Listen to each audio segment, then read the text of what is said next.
అతిథి సరస్వతి డాక్టర్‌ని please doctor తనని ఎక్కడ చూసారో, ఏ పరిస్థితుల్లో చూసారో కాస్త గుర్తు తెచ్చుకోండి. నన్ను పెళ్లి చేసుకోవాల్సిన అతన్ని తను పెళ్లి చేసుకొని వచ్చింది మేడం.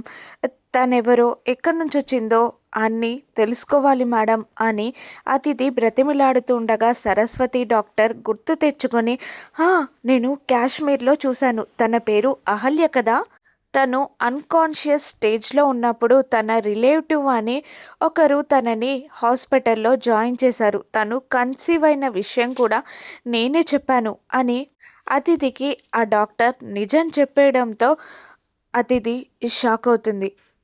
ఇప్పుడు దొరికావే అహల్య అని అనుకుని ఆ డాక్టర్‌ని తీసుకొని అతిథి అర్జున్ ప్రసాద్ ఇంటికి బయలుదేరగా సీమంతం కోసం అహల్యని చక్కగా రెడీ చేస్తూ ఉంటాడు గౌతమ్. ఫస్ట్ చిన్న నెక్లెస్ పెట్టి లాంగ్ హారం వేస్తాడు.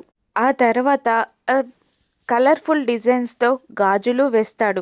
జడ నిండా పూలు పెడతాడు. మంచిగా మేకప్ చేసి బొట్టు పెడతాడు. వడ్డానం పెడతాడు. దిష్టి చుక్క కూడా పెడతాడు. ఇంకా ఏదో తక్కువ అయిందా అని అహల్యని కళ్ళారా ప్రేమగా చూసుకుంటూ ఉంటాడు గౌతమ్. మరోవైపు ఆవేశంగా డాక్టర్ని తీసుకొని అర్జున్ ప్రసాద్ ఇంటికి వస్తూ ఉంటుంది అతిథి. సీమంతం ఏర్పాట్లన్నీ చేస్తూ ఉంటాడు అర్జున్ ప్రసాద్ దంపతులు. ఇక ఆ సీమంతంలో అహల్య గుట్టు రట్టవనుందా? అహల్య కడుపులోని బేబీ గౌతమ్ బేబీ కాదని ఇంద్రా బిడ్డ అన్న నిజం బయటపడనుందా? గౌతమ్ అహల్యని ఎలా కాపాడతాడు? అతిథి అన్ని నిజాలు తేల్చనుందా? ఈ జంట విడిపోతుందా? రానున్న ఎపిసోడ్స్‌లో చూద్దాం. Thank you for watching.